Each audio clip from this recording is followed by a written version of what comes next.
My mother handed me a bill for $237,000. The cost of raising me, she said, itemized like I was a debt. She called me ungrateful, hired collectors to hunt me down. But her notebooks held secrets she never meant for me to find. I found an article from 1985. My grandmother died falling down the basement stairs, right after changing her will. The fear in my mother's eyes when I asked about that night told me everything. I found a box of old notebooks and I discovered what she really was. Now I know what she did. And she knows that I know. There is no going back. My name is Emma, and I am going to tell you a story. It is a story about a mother and a daughter. It is a story about money and love, or what I thought was love. But mostly, it is a mystery. A mystery that started with one sentence and ended with me finding out things I was never meant to know. Things that had been buried for years. Things that changed everything. It was a Tuesday evening in October. The kind of evening where the air is cold and the leaves are falling and everything feels like it is ending. I was 23 years old, living in a small apartment in the city, working as a receptionist at a dental office. It was not a glamorous life, but it was mine. I had worked hard for it. I had saved every penny, said no to every night out with friends, and slowly built a life that was separate from my parents. My mother, Carol, lived 3 hours away in the town where I grew up. A small, boring town called Millbrook. She lived in the same house I had grown up in, a 2-story colonial with white siding and a porch that creaked when you walked on it. My father, Robert, still lived there too. They were my parents, but we were not close. We talked on the phone once a month, maybe. We saw each other on Christmas and Thanksgiving. It was polite. It was distant. It was safe. So when my phone rang that Tuesday evening and I saw my mother's name on the screen, I was surprised. She never called me during the week. I almost did not answer. I was tired. I had made a frozen pizza for dinner, and I was sitting on my couch in my sweatpants, watching a show about people who buy storage units. It was my kind of relaxing, but I answered. I wish I had not. "Hello," I said. "Emma, just my name, that was all," but the way she said it made my stomach drop. Her voice was cold, not sad, not angry in a normal way, cold like ice, like I was a stranger she had found in her house. "Mom, is everything okay?" "No, Emma, everything is not okay." There was a pause. I could hear her breathing. It was heavy, like she had been waiting a long time to say what she was about to say. "I got your letter." My letter. I had sent her a letter 3 days earlier. It was a nice letter. I had spent a long time writing it. I told her I loved her. I told her I appreciated everything she had done for me. And I told her I was not coming home for Thanksgiving this year. I had saved up enough money to go on a trip with a friend from work. We were going to go to Mexico for a week. It was the first real vacation I had ever planned for myself. I was excited. I thought she would be happy for me. "What about the letter?" I asked. My voice was smaller now. I already knew this was not going to go well. "What about it?" she repeated, her voice dripping with something I did not recognize. "You think you can just write a letter and say you are not coming home for Thanksgiving, after everything? After all we have done for you?" I took a deep breath. I had prepared for this conversation in my head. I had practiced calm responses. "Mom, it is just one holiday. I will be home for Christmas. I just wanted to do something for myself for once. I never take vacations." "Vacations?" she spat. "You want to talk about vacations? Do you know how many vacations we did not take so you could have what you needed? Do you know how many times we went without so you could have new shoes and a warm coat and a bed to sleep in?" I felt the familiar guilt rising in my chest. It was an old friend, that guilt. It had been with me my whole life. Every time my mother reminded me of what they had sacrificed, the guilt would come and sit on my chest and make it hard to breathe. "I know, Mom. I am grateful. I have always been grateful." "Grateful?" she laughed, but it was not a happy laugh. It was sharp and ugly. "You are not grateful. You are the most ungrateful daughter a mother could ever have. You moved away and you never call. You never visit. You live your little life in the city and you forget about us. And now you are going to Mexico, with money you should be saving, with money you owe us." The word owe hit me like a slap. "Owe you? What do you mean, owe you?" Another pause, longer this time. When she spoke again, her voice was quiet. That was worse. The quiet was worse than the yelling. "I have been keeping track, Emma, since the day you were born. Every diaper, every meal, every doctor visit. Every pair of shoes, every school trip, every birthday present. I have it all written down.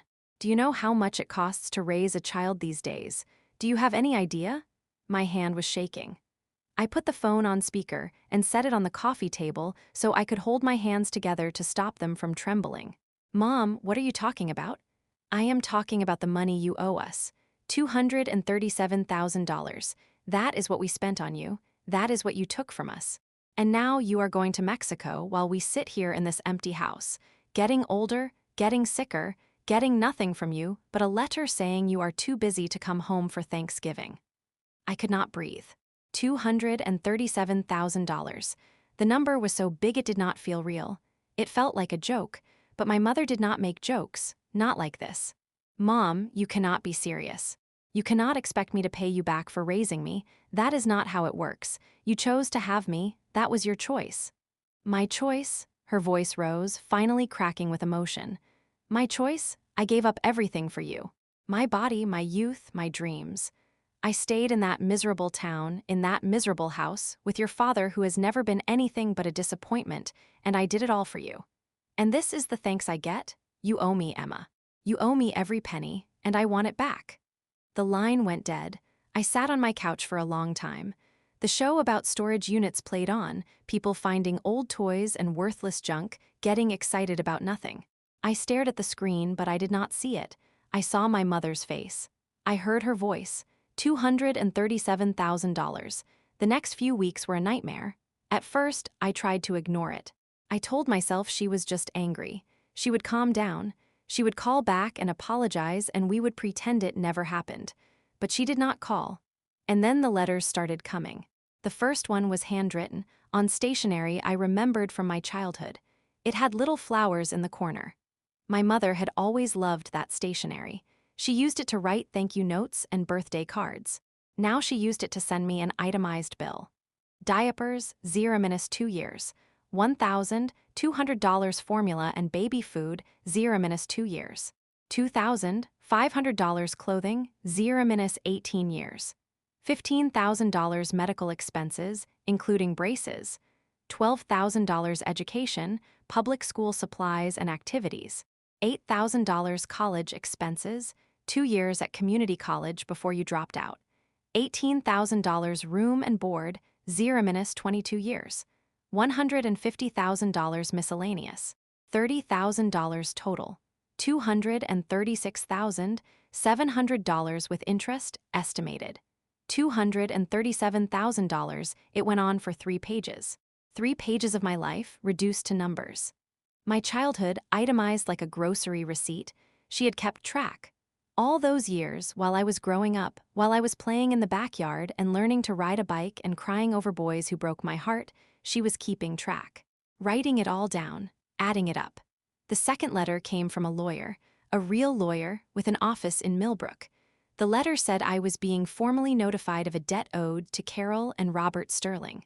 It said if I did not make arrangements to pay, legal action would be taken. It said I had 30 days to respond. I called my father. I do not know why. He had never been the one I turned to.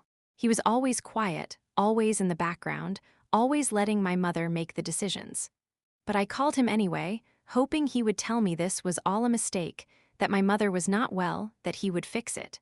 He answered on the 3rd ring. "Hello, Dad, it's Emma." A long pause. I could hear him breathing. Then quietly, "Emma, I was wondering when you would call." "Dad, what is going on? Mom sent me a bill for raising me. And now there is a lawyer. What is happening?" He sighed. It was a tired sound, a sound I had heard my whole life.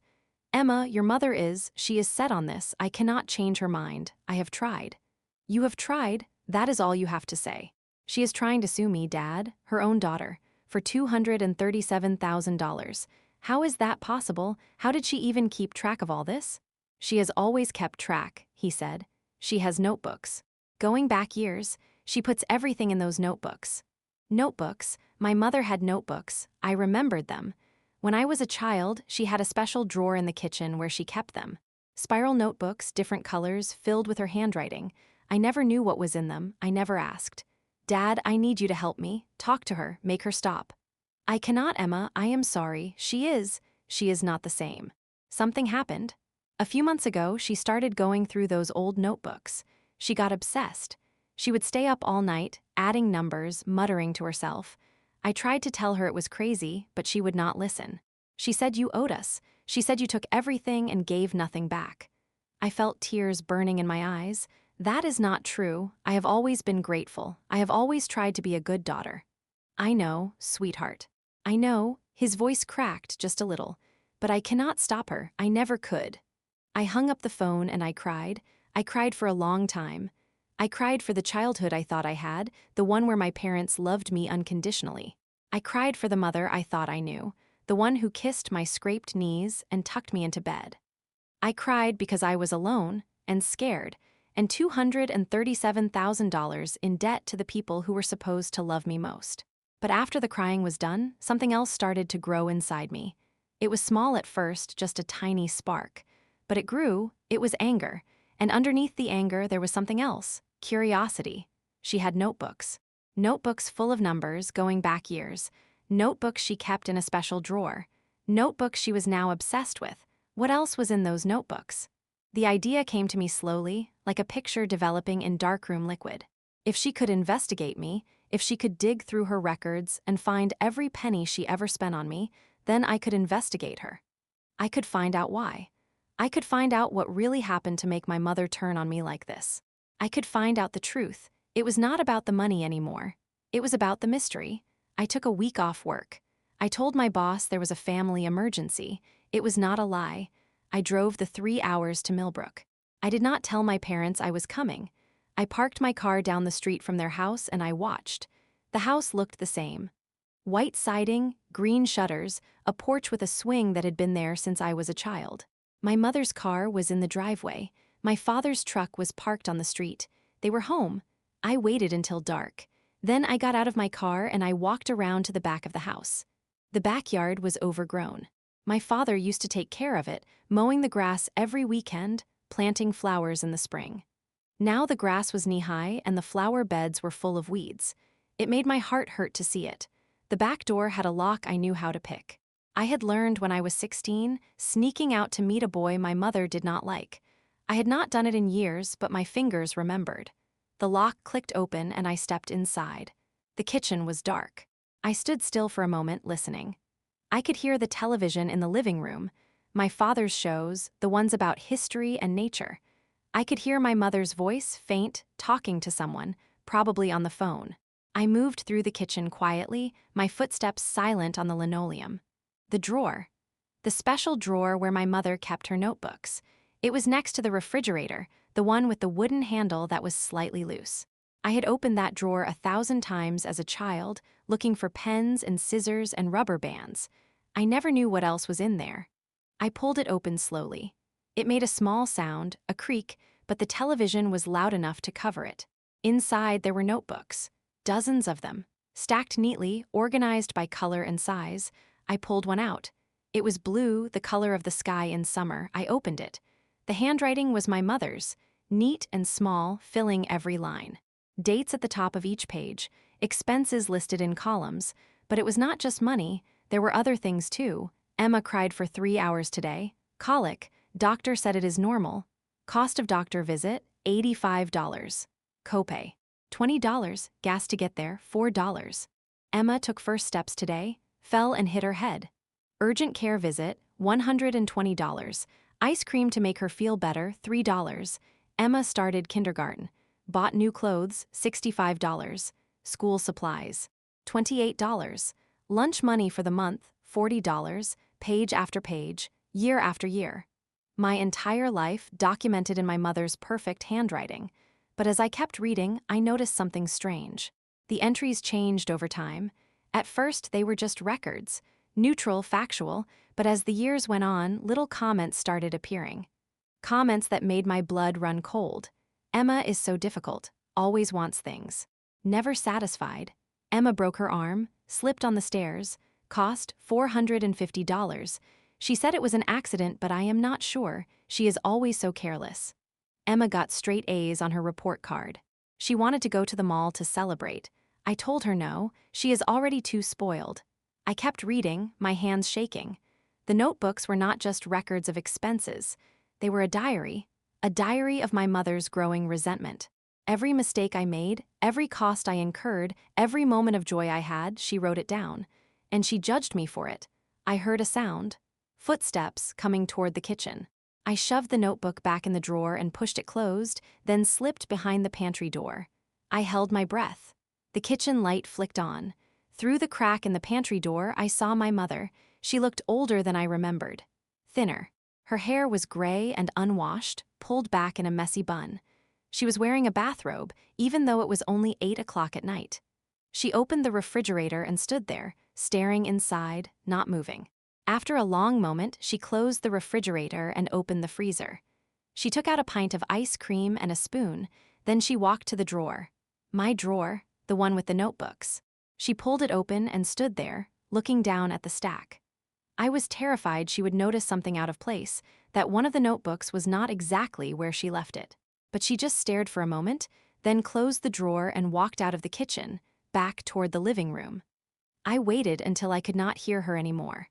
Then I slipped out from behind the pantry door and let myself out the back door, closing it quietly behind me. I sat in my car for a long time, my heart pounding. I had found something, but I did not know what it meant. My mother had been keeping track of me my whole life, not just the money, but everything. And somewhere along the way, her tracking had turned into something else. Something dark. I needed to know more. I needed to see all of those notebooks. The next day, I drove to the Millbrook Public Library. It was a small building, old and musty, but it had something I needed: a microfiche machine and old newspapers. If my mother had been keeping notebooks for decades, maybe there was something in the newspapers that would explain why. Something that happened before I was born. Something that started all of this. I started with the year my parents got married. 1985. I scrolled through microfiche for hours, reading old wedding announcements, local news, advertisements for stores that no longer existed. It was boring, tedious work, but then I found something. A small article buried in the back of the paper. October 12, 1985, 2 months after my parents' wedding. Local woman dies in tragic accident. Margaret Sterling, 54, of Millbrook, died Tuesday evening after a fall at her home. Mrs. Sterling was the mother of Robert Sterling, who recently married Carol Vance in a ceremony at St. Mary's Church. The accident is under investigation, but authorities believe it was a tragic fall down the basement stairs. Mrs. Sterling is survived by her son and his new wife. Funeral services will be held Saturday at Margaret Sterling. My grandmother, my father's mother, I never knew her. My parents never talked about her. I had asked once when I was a child and my mother had said, "She died a long time ago. It is sad. We do not talk about it." And that was all. But now I wondered. A fall down the basement stairs, an accident, and my mother, newly married, was there. I found more articles over the next few hours. The accident was ruled accidental. There was no investigation beyond the initial police report. But there was one detail that caught my attention. Margaret Sterling had changed her will 2 weeks before she died. She had left everything to her son, Robert, everything. The house, a small life insurance policy, some savings. It was not a lot of money, but it was something. And 2 weeks after the funeral, Robert and Carol Sterling made a down payment on a house. The house I grew up in. The white colonial with the green shutters. I sat back in my chair, my mind spinning. My grandmother dies in a fall. She changes her will right before she dies. And then my parents use the money to buy a house. It could be a coincidence. It probably was a coincidence. But my mother's notebooks, her obsession with tracking every penny, her growing resentment toward me, it all started to feel connected. I needed to see the rest of those notebooks. That night, I went back to the house. This time, I did not go through the back door. I went to the front door and I knocked. My father answered. He looked shocked to see me. "Emma, what are you doing here?" "I need to talk to you and Mom. It is important." He hesitated, then stepped aside and let me in. The living room smelled like stale air and old food. My mother was sitting in her chair watching television. When she saw me, her face hardened. "What are you doing here?" she asked. Her voice was cold, just like on the phone.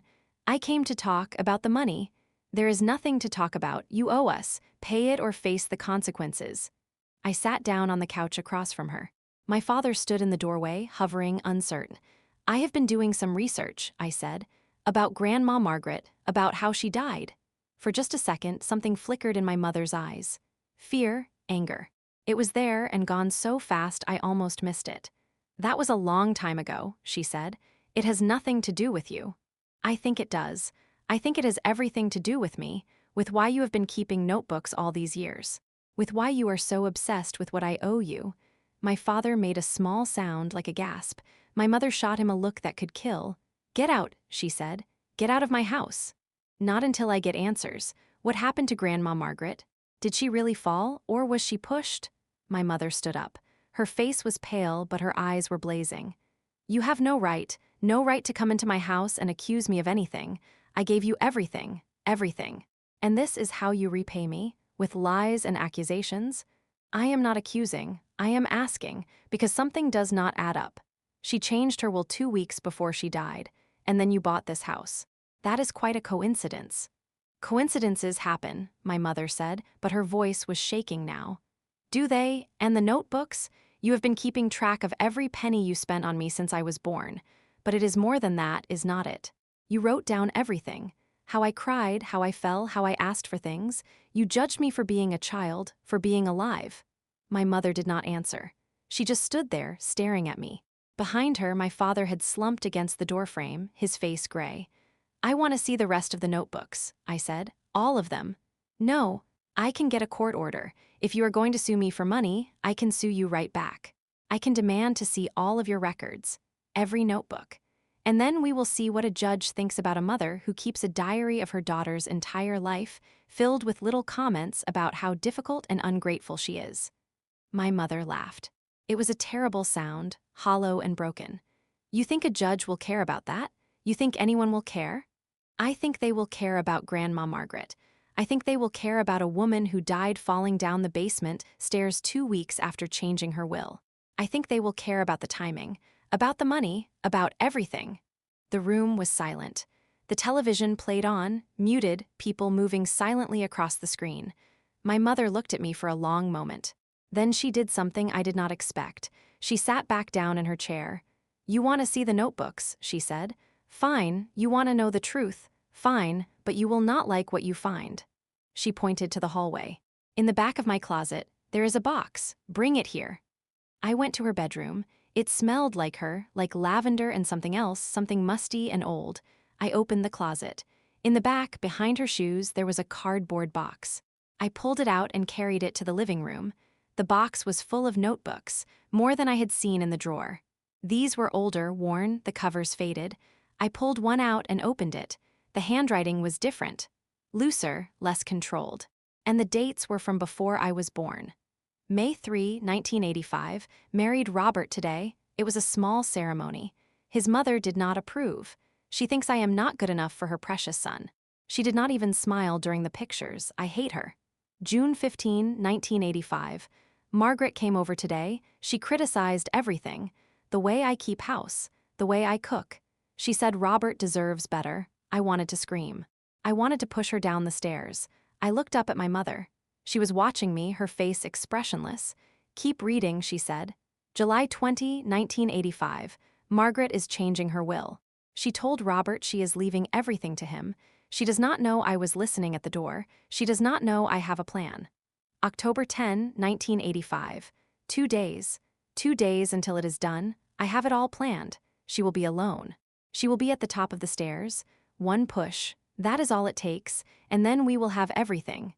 October 12, 1985. It is done. She is gone. I pushed her. She looked so surprised, her eyes wide open all the way down.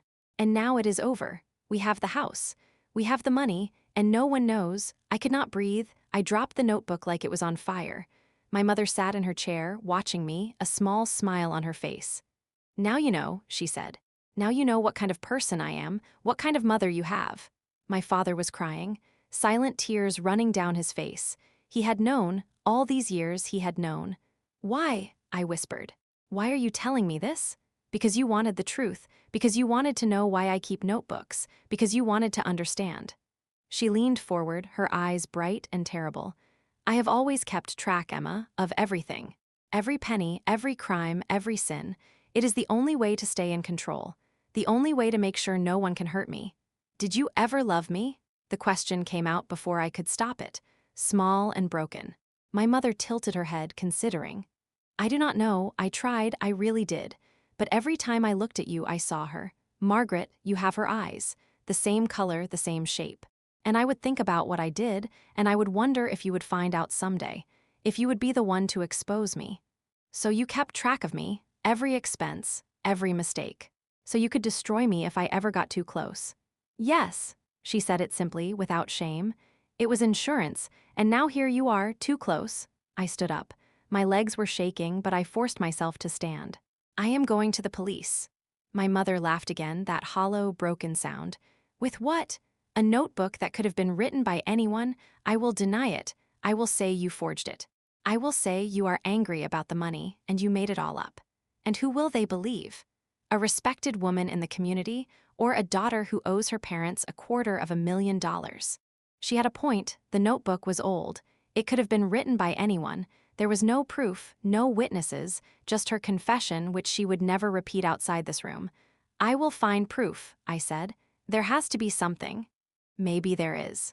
Maybe there is not, but you will spend the rest of your life looking. And while you are looking, I will still be here, in this house, with my notebooks, and you will still owe me $237,000. I looked at my father. He would not meet my eyes. He had known for 40 years and he had done nothing. He had let her get away with murder. He had let her raise me in a house built on blood money. I walked out of that house and I did not look back. The drive back to the city was a blur. I do not remember most of it. I remember pulling off the highway at one point because I could not stop shaking. I sat in a rest area parking lot for an hour, staring at nothing, trying to process what I had learned. My mother was a murderer. My father was complicit, and my entire life had been built on a lie. When I finally got back to my apartment, I collapsed on the bed and slept for 14 hours. When I woke up, for just a moment, I forgot. I thought it was a normal day. I thought I would make coffee and go to work and everything would be fine. Then the memory came back like a wave, and I sat on the edge of my bed and cried again. But crying does not solve anything. My mother taught me that, in her own twisted way. So I got up, I made coffee, and I started making a plan. The first thing I did was call a lawyer. Not the one my mother had hired, but a real lawyer, someone who could help me. Her name was Diane Reyes, and she specialized in cold cases and wrongful death claims. Her office was in the city, about 20 minutes from my apartment. She agreed to meet with me that afternoon. Diane was a small woman with sharp eyes and short gray hair. She listened without interrupting as I told her everything. The phone call, the bill, the notebooks, the break-in, the newspaper articles, the confession. When I finished, she leaned back in her chair and was quiet for a long moment. "This is quite a story, Emma," she said finally. "I know it sounds crazy. It sounds crazy because it is crazy. But crazy does not mean false." She picked up a pen and tapped it against her desk. "The problem is proof. A confession with no witnesses, no recording, no evidence is just a story. The notebook you read. She could claim it is a novel, a work of fiction, a journal of her dark thoughts that she never acted on. Without something to tie it to the actual death, it is not enough. So there is nothing I can do?" I did not say that. I said it will be difficult, but difficult is not impossible. She opened a notepad. "Tell me everything you remember about that night, every detail. What your mother wore, where she was sitting, what your father did, how long you were there. Everything?" I closed my eyes and tried to remember. The smell of the living room, stale and old, the muted television, my mother's bathrobe, frayed at the edges, the way she pointed to the hallway, her finger trembling just slightly, the box of notebooks, dusty from years in the closet, the way she watched me read, her eyes hungry and cold. "She wanted me to find it," I said suddenly, opening my eyes. "The confession. She wanted me to read it." Diane raised an eyebrow. "Why do you say that?" "Because she could have stopped me. She could have taken the box away, could have refused to show me, but she did not. She told me to keep reading. She watched me the whole time. She wanted me to know." Why would she want that? I thought about it. The answer came to me slowly, like light creeping under a door. Because she is tired. Because keeping the secret for 40 years has worn her down. Because some part of her wanted to be caught, wanted someone else to carry the weight. "That is possible," Diane said. People confess for all kinds of reasons: guilt, exhaustion, a desire for attention. Sometimes they want to be punished. Sometimes they just want the story to be told. So what do? You keep digging. You find out everything you can about Margaret Sterling's death. You talk to anyone who was alive then, anyone who might remember something. You look for other records, other notebooks, other evidence. And you do not confront your mother again without me present. The next few months were the hardest of my life. I kept working at the dental office because I needed money, but every spare moment was spent on the investigation. I drove back to Millbrook almost every weekend. I stayed in a cheap motel on the edge of town and spent my days at the library, the county courthouse, the homes of elderly people who might remember something about the fall. I found Alina Briggs at a nursing home on the other side of Millbrook. She was 87 years old, sharp as a tack, and she had been Margaret Sterling's best friend for 30 years. When I mentioned my grandmother's name, her eyes lit up. "Margaret," she said, her voice soft with memory. "Oh, I miss her. She was a good woman, a kind woman. She did not deserve what happened." "What do you mean?" Alina looked at me closely. "You are her granddaughter, you say. You have her eyes. The same blue, I would know those eyes anywhere." "Yes, ma'am, I am Emma." She nodded slowly. "Margaret talked about you, before you were born. She was so excited to be a grandmother. She knitted blankets, little booties. She could not wait." My heart ached. I had never known any of this. "Tell me about the accident," I said gently. "Do you remember anything unusual about it?" Alina was quiet for a moment. Her hands, gnarled with arthritis, fidgeted with the blanket on her lap. "I remember thinking it was strange," she said finally. "Margaret was careful. She was not clumsy. She had lived in that house for 40 years and never once fell down those stairs. And then, right after that girl married her son, she falls. It did not sit right with me." "Did you tell anyone? The police?" I tried. I called the officer who handled the case. He said it was an accident, case closed. He said old ladies fall all the time. He did not want to hear it. She looked at me, her eyes bright with unshed tears. "I have carried that guilt for 40 years. I should have pushed harder. I should have made them listen." "You did what you could," I said, though I was not sure it was true. "Is there anything else? Anything you remember, no matter how small?" Alina thought for a long time. Then she said, "There was a woman, a neighbor. She lived across the street from Margaret. I cannot remember her name, but she was outside walking her dog that night. She might have seen something. Do you remember which house? Third from the corner, white with blue trim. I do not know if she is still alive. She was older than me even then." I thanked Alina and promised to come back and visit. Then I drove to the street where my grandmother used to live. The house was still there, a small Cape Cod with white siding and blue trim. But the woman who lived there now was young, in her 30s, with 2 small children playing in the front yard. She had never heard of the previous owner. I went to the neighbors on either side. No one remembered. I went to the houses across the street. Most of them had been sold and resold over the years. But at the last house, the one farthest from my grandmother's, I found someone. Her name was Mildred Hayes, and she was 93 years old. She lived with her daughter, who was hesitant to let me in until I explained who I was.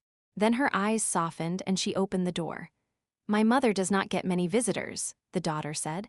"She will probably talk your ear off, but be careful, her memory comes and goes." Mildred was sitting in a rocking chair by the window, looking out at the street. When I sat down across from her, she looked at me for a long moment, then smiled. "You have Margaret's eyes," she said. "I would know them anywhere." I felt a chill run through me. It was the same thing Alina had said. The same thing my mother had said, though for different reasons. "Yes, ma'am, she was my grandmother. Lovely woman, lovely, used to bring me cookies every Christmas. We would sit and talk for hours." Mildred's eyes grew distant. "I miss those days. Mrs. Hayes, I am trying to find out what happened to my grandmother. The night she died, do you remember anything unusual?" She was quiet for so long I thought she had forgotten the question. Then she said, "I was walking my dog, a little terrier named Max. He loved his walks even at night. We would go around the block, rain or shine. And that night, did you see anything?" I saw a car. A blue sedan, parked down the street. I did not recognize it. People in this neighborhood, we all knew each other's cars. That one was different. "Do you remember who got out of the car?" Mildred shook her head slowly. "I did not see anyone get out. But later, after the ambulance came, I saw that car again. It was driving away very fast, and I thought, that is strange. Why would someone be in such a hurry? Did you tell the police? I tried. They said it was probably nothing. A neighbor, a delivery person, they did not write it down. She looked at me, her old eyes clear and sad. I should have pushed harder, I am sorry. I reached out and took her hand. You have nothing to be sorry for. You tried. That is more than most people did. Over the next few weeks, I found more pieces of the puzzle. A police report from 1985 that mentioned a blue sedan but did not follow up. A witness who remembered seeing my mother's car in the neighborhood that night, though she could not be certain of the date. A neighbor who recalled my mother and grandmother arguing on the porch just days before the fall. None of it was proof. Not the kind of proof that would stand up in court, but it was enough to keep me going. Enough to make me believe that the truth was out there, waiting to be found. Then, 6 months after my mother's confession, my father called me. I almost did not answer. Every time I saw my parents' number on my phone, my stomach turned. But something made me pick up this time. Maybe it was instinct, maybe it was fate. Emma, his voice was different, stronger than I remembered. Less defeated. Dad, I need to see you. Alone, can you come to Millbrook? Why, what is going on? I have something your mother does not know about, something I should have given you years ago. My heart started racing. What is it? Not on the phone, just come, please. I will meet you at the diner on Main Street, tomorrow at noon. He hung up before I could ask anything else. I drove to Millbrook the next morning, my hands tight on the steering wheel the whole way. I did not know what to expect. My father had been a ghost my whole life, a silent presence in the background. What could he possibly have that would change anything? He was already there when I arrived, sitting in a booth by the window. He looked older than the last time I saw him. Thinner. His eyes were red-rimmed, like he had not slept. I slid into the booth across from him. We ordered coffee, neither of us hungry. When the waitress left, he reached into his coat pocket and pulled out a small key. He placed it on the table between us. What is that? I asked. A safe deposit box key. At the Millbrook Savings Bank. He looked at me, and for the first time in my life, I saw something in his eyes that looked like courage. Your grandmother gave it to me, the day before she died. I stared at him. What? She knew. She knew your mother was planning something. She did not know what, but she knew.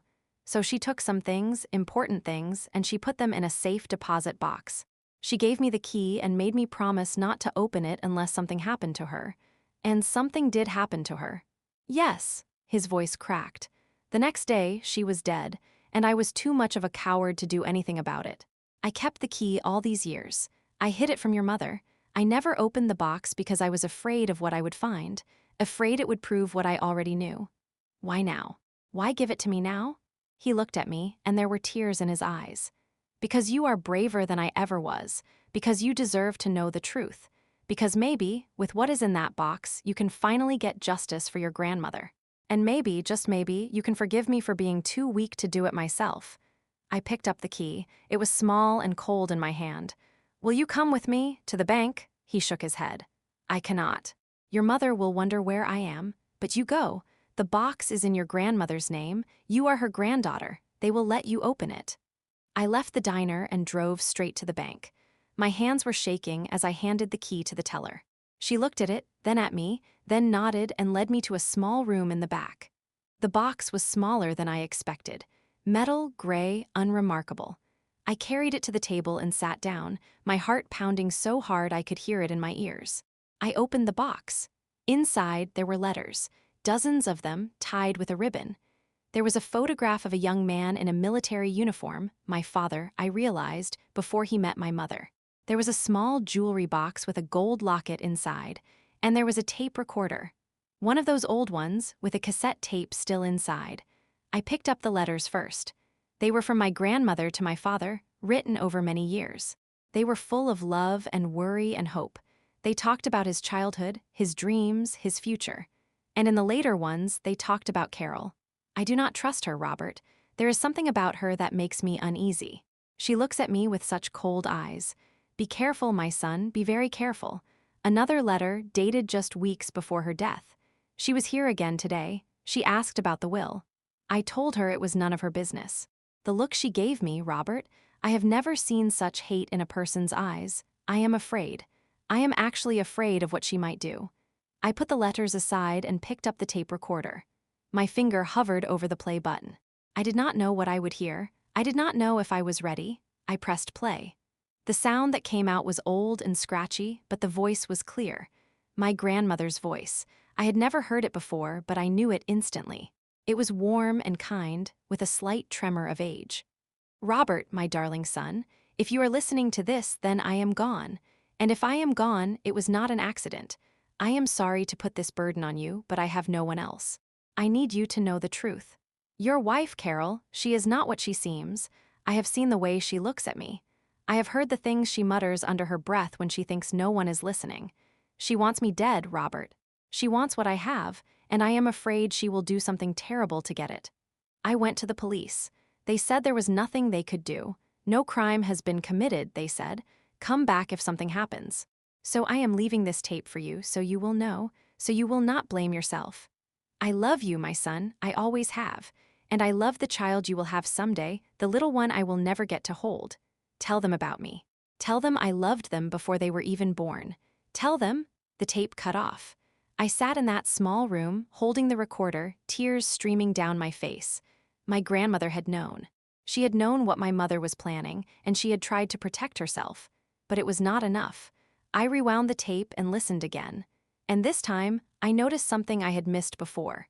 At the very end, just before the tape cut off, there was a sound. A faint sound in the background. It was a creak, the creak of a floorboard, and then a click like a door closing. Someone had been there. Someone had been listening, my mother. She must have known about the tape. She must have found it or suspected it existed. That was why she was so obsessed with notebooks, with keeping track, with controlling everything.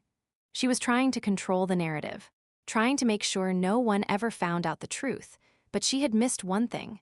One small key, hidden by a woman who was smarter than anyone gave her credit for. I left the bank with the box under my arm. I drove to the police station in Millbrook, the same one that had dismissed my grandmother's fears 40 years ago. I asked to speak to a detective. I showed them the tape. I showed them the letters. I showed them my mother's notebooks, the ones I had photographed on my first break-in. They listened. This time, they listened.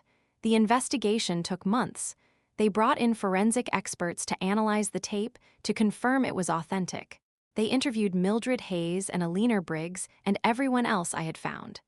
They got a warrant to search my parents' house, and they found more notebooks, more evidence, more pieces of the puzzle. My mother was arrested on a Tuesday morning, exactly 1 year after that first phone call. They came to her house at dawn. My father watched from the doorway as they led her away in handcuffs. He called me afterward, his voice hollow. She knew, he said. All those years she knew I had the key. She searched for it over and over. She never found it. She thought she had destroyed everything. She thought she was safe. But she was not. No, she was not. He paused. Emma, I am so sorry for everything, for not protecting you, for not protecting your grandmother, for being a coward. I did not know what to say. Part of me wanted to forgive him. Part of me wanted to scream at him. In the end, I said nothing, just listened. That was more than he had ever done for me. The trial was a circus. Reporters from all over the state came to cover it. They called it the Notebook Murder and the 40-year secret. My mother sat in the courtroom every day, her face a mask of cold indifference. She did not look at me. She did not look at my father. She looked straight ahead as if none of it was real. The prosecutor played the tape for the jury. You could have heard a pin drop in that room. My grandmother's voice, warm and kind, filled the space. And when the tape ended, there were people crying. Even the judge looked moved. My mother took the stand in her own defense. She denied everything. She said the tape was a fake, the letters were forgeries, the notebooks were just a hobby. She said I had made it all up to get out of paying my debt. She was calm, controlled, convincing. For a moment, I was afraid they might believe her. Then the prosecutor brought out the final piece of evidence. A witness they had found, someone no one knew about. An old man, now in his 80s, who had been a police officer in 1985. He had taken the initial report about my grandmother's death, and he had kept something all these years. A piece of paper he had found at the scene, tucked behind a radiator in the basement. He had forgotten about it until the investigation reopened, and then he remembered. It was a note, handwritten in my mother's handwriting, dated October 12, 1985, the day my grandmother died. It said, "It is done. She is gone. No one will ever know." The defense argued that the note could have been written at any time, that it proved nothing. But the jury did not agree. After 3 days of deliberation, they came back with a verdict. Guilty. Guilty of second-degree murder.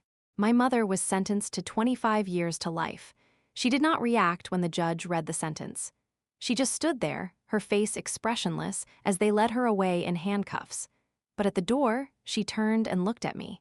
Just for a second. And in that second, I saw something I had never seen before in her eyes. Fear. Not of prison, not of punishment. Fear of me, fear of what I had done. I walked out of that courtroom and I did not look back. That was 2 years ago. A lot has changed since then. I do not work at the dental office anymore. I went back to school, part-time at first, then full-time. I am studying to be a social worker. I want to help kids who have parents like mine. Kids who grow up feeling like they owe a debt they can never repay. My father and I have a complicated relationship. He moved out of the house after my mother's arrest. He lives in a small apartment now, alone. We talk on the phone sometimes. I visit him on holidays. It is not the same as a real father-daughter relationship, but it is something. I am trying to forgive him. Some days I succeed. Some days I do not. The notebooks, I still have them, all of them. My mother's entire life, documented in her perfect handwriting. I have thought about burning them many times, but I cannot bring myself to do it. They are proof. Proof of what she was, what she did, what she tried to do to me. They remind me that the truth matters, that keeping track matters, just not the way she did. I went to my grandmother's grave for the first time last spring. It took me a long time to find it. The cemetery was old and overgrown, and her headstone was small and plain. I stood there for a long time looking at her name, Margaret Sterling, beloved mother, gone too soon. I brought flowers. I brought the locket from the safe deposit box. I opened it and looked at the picture inside. It was my father, as a young man, smiling. The way I had never seen him smile in real life. I closed the locket and placed it gently against the headstone. "I am sorry," I whispered. "I am sorry I never got to know you. I am sorry it took so long for the truth to come out. But I want you to know, she paid for what she did. She is in prison now, and I am okay. I am going to be okay, because of you, because you were smart enough to leave that tape, because you loved me before I was even born." I stood there for a long time, feeling the sun on my face. It was a warm day, the kind of day my grandmother would have liked. And for the first time in years, I felt at peace. My mother said I was an ungrateful daughter. She said I owed her every penny she spent on me. She was wrong about so many things. But she was right about one thing. I do owe someone a debt. I owe my grandmother. I owe her the truth. I owe her justice. I owe her the life she never got to live.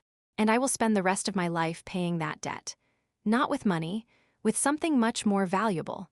With memory. With love. With the determination to make sure no one else has to grow up feeling like they owe their parents for the simple act of being born. My name is Emma. This is my story. It is over now. But the truth is just beginning.